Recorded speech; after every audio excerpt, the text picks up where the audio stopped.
Trump क्या है, उसकी पॉलिसीज़ क्या है। मेरे लाइफ में अगर कोई डिससेटिस्फैक्शन है तो वो यही है। वो ट्रूथ सोशल मीडिया पर वो अपने मनपसंद कोटेशंस पोस्ट करता रहता है। कल के पोस्ट देखिए।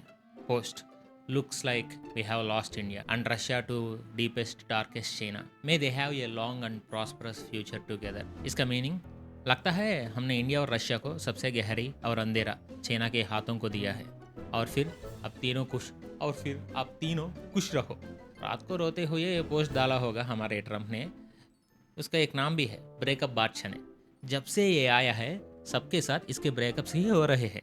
इस ब्रेकअप बादशाह के मेरा फ्रेंड से ज़्यादा ब्रेकअप्स हो गए। मे बी मोदी जी ने फ़ोन किया होगा और इसने उठाया नहीं होगा। Hello, can I talk to Mr. Modi? Excuse me sir, mister Trump line पे हैं। आ गया लाइन पे? जी। काट दो फोन। सो बहुत हट हुआ। सोचा ऐसे ही छोड़ दिया तो इंडिया पूरी तरह से दूर चले जाएगा। वो कल तक इंडिया को कितनी गालियाँ दी और फिर कल के कल ही बोला इंडिया मेरी जान है। अरे मोदी गढ़ మాట్లాడిన మాట పెట్టాలి। आपको बिलीव नहीं होता? ये वीडियो देखिए। And are you ready to reset relations with India at this point? I always will. I'll always be friends with Modi. He's great. Prime Minister. He's great. I'll always be friends, but I just don't like what he's doing at this particular moment. But India and the United States have a special relationship. There's nothing to worry about. मेरा हाथ काटा तो खून नहीं, मोदी का नाम निकलता है। इतना फ्रेंड्स है, बस थोड़ा अभी अच्छा नहीं लग रहा। इतनी सी बात के लिए इंडिया को छोड़ दूंगा क्या? मोदी ग्रेट प्राइम मिनिस्टर है। इंडिया और यूनाइटेड स्टेट्स के स्पेशल रिलेशनशिप्स हैं, ऐसा बोल रहा है ट्रम्प ने। एक ही दिन में क्या बदल गया? पागल ही होता है। कल फिर से ऐसे ही बात करेंगे, इसका कोई गारंटी नहीं। तो क्या इसका मतलब चाइना अच्छा है और वो तो यूएसए से भी ज़्यादा डेंजर है? खैर, असली स्टोरी में जाने से पहले सिर्फ 2 मिनट में यहाँ तक आने वालों को मेरा स्पेशल थैंक्स, क्योंकि आप ही हमारे चैनल बानू साइट्स की असली ताकत है। वीडियो को स्किप किए बिना हर पॉइंट को समझने की आपकी क्यूरियोसिटी ही मुझे ऐसे कंटेंट बनाने के लिए मोटिवेट करती है। अगर आप ऑलरेडी हमारी फैमिली के मेंबर है तो थैंक यू, और अगर नहीं तो इतना करेक्ट होने के बाद भी बाहर वाले बनाकर क्यों रहना। नीचे दीजिए सब्सक्राइब बटन को प्रेस कीजिए और हमारे घर में आ जाइए। ओके, हम जियो पॉलिटिक्स की कहानी में चलते हैं। चलिए इस चाइना इंडिया रिलेशंस को थोड़ी देर साइड में रखते हैं। जब उस क्लिप को ANI ने पोस्ट किया तो मोदी जी ने सोचा होगा चलो इसे झगड़ा क्यों करना, इसके मुंह पर एक ट्वीट मार देता है। और ये ट्वीट डाला, मोदी's tweet deeply appreciate and fully reciprocate president Trump's sentiments and positive assessment of our ties, and India and the USA have a very positive and forward looking comprehensive and global strategic partnership। ऐसा tweet किया। Simple भाषा में, रो मत बेटा मैं भी तेरी तारीफ करूंगा बोलकर तारीफ कर दी। लेकिन नोबेल पीस प्राइज के बारे में कुछ नहीं लिखा। तो क्या अब डिप्लोमेटिक रिलेशंस ठीक हो जाएंगे? यूएसए पर ना तब भरोसा कर सकते थे, ना अब, ना कभी कर पाएंगे। And the same rule is applicable to China too. पहले यूएसए के मामले में मुझे जो बिल्कुल पसंद नहीं वो है उनका इंडिया को अपने नीचे काम करने वाला नौकर की तरह देखना।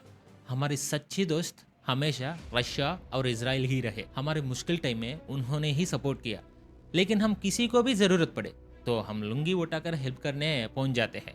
टर्की में प्रॉब्लम आई तो हमने फ्लाइट से 8 भेजी और उन्होंने हम पर अटैक करने के लिए पाकिस्तान को ड्रोन्स भेजे।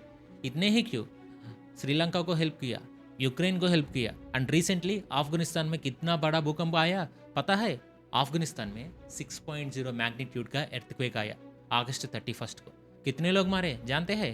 2200 लोग। एर्थक्वेक से 2200 पीपल की मौत हो गई, लेकिन ज़्यादा लोगों ये न्यूज़ पता ही नहीं चली। मे बी अफगानिस्तान है इसीलिए तालिबान का रूल है ना। लेकिन इंडिया छोड़ नहीं पाया। ये आर्टिकल देखिए, India has sent humanitarian aid to Afghanistan after a massive earthquake.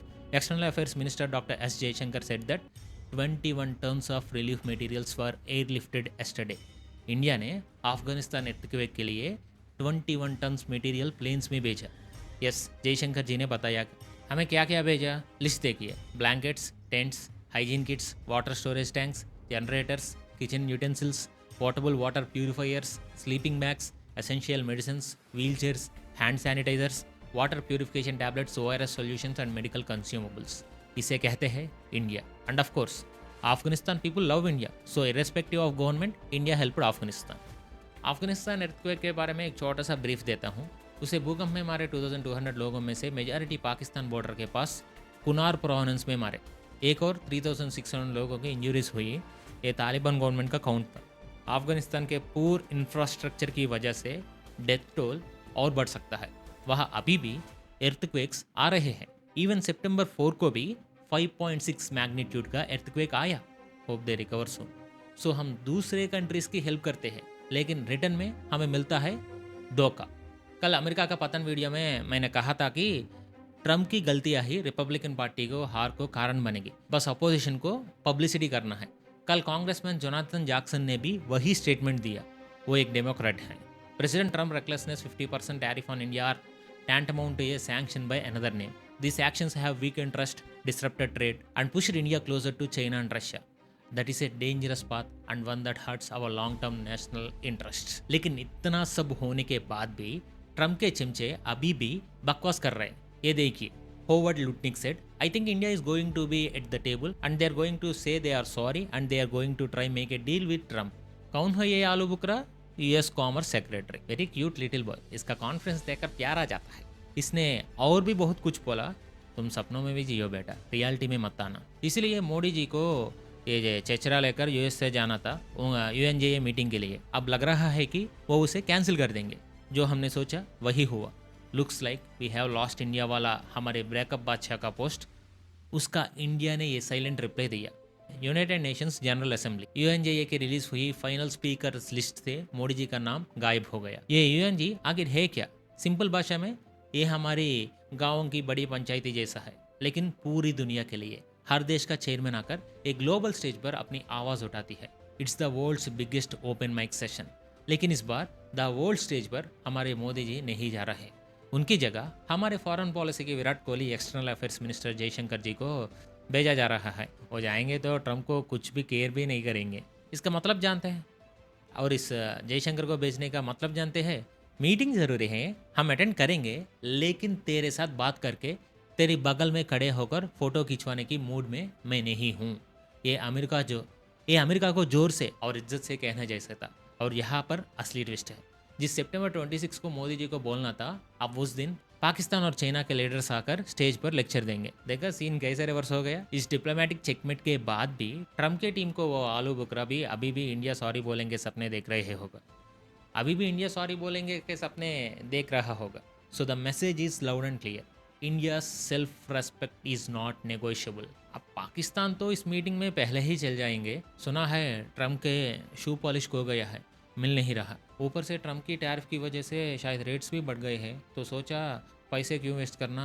वैसे भी पाकिस्तान वाले आ रहे हैं, उन्हें बहुत पॉलिश करने का अच्छा एक्सपीरियंस भी है। चाइना के बूट्स चाटते हैं ना अब USA के, उनसे ही करवा लेंगे। ये सोचकर शू पॉलिश नहीं खरीदा। सच कह रहा हूँ, शाहिद अफरीदी की कसम, पाकिस्तान वार में जितना जीत है उतनी ही सच। लेकिन चाइना वालों को गुस्सा आएगी ना, हमारे बूट छोड़कर अमेरिका के बूट चाटेगा, ऐसा गुस्सा आया। सोचा 4 बैट्स भेज दे, लेकिन आखिर में सोचा CPEC की फंडिंग ही रोक देते हैं। China Pakistan economic corridor CPEC उनके इतने सालों की प्यार की निशानी, तो उन्होंने ML1 रेलवे प्रोजेक्ट की फंडिंग रोक दी। हमारा पैसा लेकर, हमसे कर्जा लेकर अब अमेरिका का शू पॉलिश टेस्टी लग रहा है, उधर जा रहा है। गलत बात है ना? ऐसा लगता है चाइना ने जोर से क्लास लगाई। अब बेचारा पाकिस्तान चाइना से लाट लाकर अमेरिका की तरह उम्मीद से देखते हुए एशियन डेवलपमेंट बैंक ABD के पास $2 बिलियन के कर्जे की एप्लीकेशन लेकर खड़ी है। ये ABD एक वेस्टर्न अलाइंड लेंडर है, यानी इनडायरेक्टली अमेरिका अनको के पास ही जाना हुआ। लेकिन अमेरिका वाले फ्री में पैसे नहीं देते। उनकी नज़र पाकिस्तान की रेकोदिक नाम के गोल्ड एंड कॉपर माइंस पर है। उन माइंस से माल पोर्ट तक पहुंचने के लिए ये रेलवे लाइन बहुत इंपॉर्टेंट है। So the game is simple, तुम हमें माइंस दो, हम तुम्हें कर्जा देंगे, हम तुम्हें लोन्स देंगे। उसका पाकिस्तान का आर्मी चीफ तो हम एक के लिए दूसरे को नहीं जोड़ेंगे जैसा डायलॉग्स मार रहा है, लेकिन सिचुएशन देखकर 2 नावों पर पैर रखे हुए हैं। फाइनली उधर चाइना के फ्रेंडशिप गई और इधर अमेरिका के हाथों के कर्जे में डूबने वाला है। इधर एक बात पक्की है, पाकिस्तान तो रेडी है शू पॉलिश करने के लिए, लेकिन किसके बूट्स ये नहीं पता। इसीलिए पाकिस्तान को देखकर दुख होता है, दिल रो पड़ता है। इस पूरे ड्रामे में कॉमन विलन कौन है? China, the one and only China. यही पर असली मैजिक है। चाइना के बारे में बात करते तो ट्रम्प भी रोता है, इंडिया भी रोता है, लेकिन दोनों का रोना अलग अलग है। एक था बिजनेस, दूसरे बलिदान। पहले हमारे ब्रेकअप बादशाह के रोने की कहानी देखते हैं। ट्रम्प की नज़र में चाइना एक the great copycat of America. उसका पूरा दुख ये है कि मैं आईफोन डिज़ाइन करता हूँ, ये लोग शीफोन मार्केट में उतार देते हैं। मैं एक ब्रांड क्रिएट करता हूँ, ये उसकी फर्स्ट कॉपी बना देते हैं। मेरी सारी अमेरिकन जॉब्स चोरी कर रहे हैं। ट्रम्प के लिए चाइना एक ही मतलब है, वो अमेरिका को बिजनेस में डुबा रहे हैं। इसीलिए हमारे भाई ने गुस्सा में आकर ट्रेड वार नाम की सिनेमा शुरू कर दी, उनकी इकोनॉमी को चोट पहुंचाने की कोशिश की। हाँ, वो अब चुपचाप बैठी थी, वो अलग बात है। सो ट्रम्प का रोना डॉलर बिल्स के बारे में है, बैलेंस शीट्स के बारे में है और मेड इन चाइना स्टिकर्स देखकर होने वाली इरिटेशन के बारे में है। एक बिलियनियर की प्रॉब्लम। लेकिन हम चाइना के बारे में क्यों रहते हैं?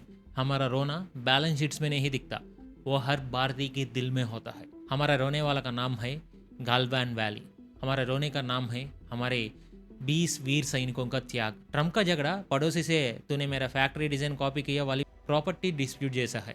हमारी लड़ाई हमारे घर में घुसकर हमारे लोगों की जान लेने वाले चोर से है। उनका ट्रेड वार, हमारी बॉर्डर वार। देखा आपने फर्क? इसीलिए हमने टिकटॉक जैसी 59 ऐप्स को ओवरनाइट बैन कर दिया। हमने चाइना के साथ बिजनेस करते हैं, लेकिन हमारी नजर हमेशा हमारी बॉर्डर पर रहती है, हमारे सैनिकों पर रहती है। देखा आपने फर्क? ट्रम्प कहता है चाइना से बिजनेस मत कर, लेकिन जरूरत पड़ने पर फिर से डील के लिए रेडी हो जाता है। हम बिजनेस की बात नहीं कर रहे, हम अपनी सॉवरेनिटी की बात कर रहे हैं। इसीलिए इतना सीन होने के बाद भी चाइना के साथ इंडिया मिल गई है, ये ट्रम्प का कहना। इसे बड़ा जोक और कोई नहीं हो सकता। मिस्टर ट्रम्प अब बात कर रहे हैं कि ट्रेड डेफिसिट की, हम फेस कर रहे हैं ट्रस्ट डेफिसिट की।